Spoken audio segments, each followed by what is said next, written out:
마켓플러스입니다. 최근 국내 증시의 상승은 외국인이 주도를 했는데요.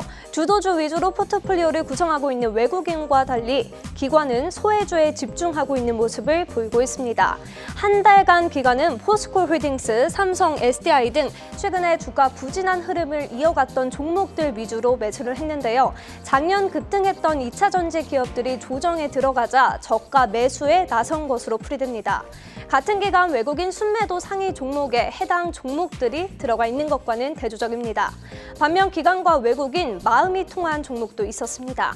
둘 다 네이버에 대해 매도 우위를 보였는데요. 외국인과 기관은 한 달간 1조 원 넘게 네이버를 매도했습니다.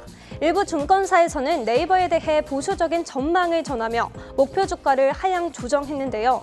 증권 업계에서는 올해 기대했던 본업 마진 개선에 따른 실적 성장 가능성이 옅어졌다고 설명했습니다. 다음 소식입니다. 요즘 우리 시장은 반도체주를 중심으로 시장이 움직인다고 해도 과언이 아닙니다. 최근 8만 전자에 도달한 삼성전자가 오늘도 8만 800원을 기록하며 52주 신고가를 경신했는데요. 종가로 8만 전자를 넘긴 건 2년 3개월 만에 처음입니다. 오늘 개인이 차익 실현에 나섰지만 외국인과 기관이 5천억 원 넘게 매수하며 주가 방어에 나섰습니다. 반면 이날 SK하이닉스는 외국인과 기관이 매도하면서 18만 원을 밑돌았습니다. 반도체 대장주의 질주에 가온칩스, 제주반도체 등 반도체 장비, 부품 업종도 급등세를 보였습니다. 모두 AI 반도체 시장의 수혜를 볼 것이라는 긍정적인 전망이 나오며 주가 상승세가 이루어진 겁니다.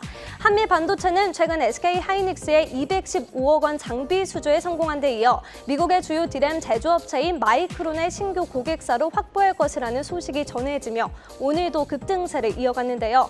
한미 반도체 주가 보시는 것처럼 1년 사이 21,100원에서 13만 4천 원으로 500% 넘게 급등했습니다. 마지막 소식입니다. 지난해 상장한 뒤 실적 쇼크로 소액 투자자들을 울린 기업이 있죠. 파두가 오늘 주주총회를 열었습니다. 이지호 파두 대표가 직접 나와 소액 투자자들에게 사과의 입장을 전했는데요.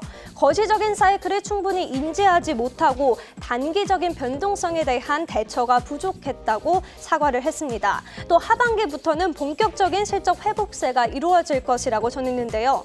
다만 올해 1분기, 2분기에 대해서는 아직 자신 있게 말하기 어려운 부분이라고 언급을 했습니다.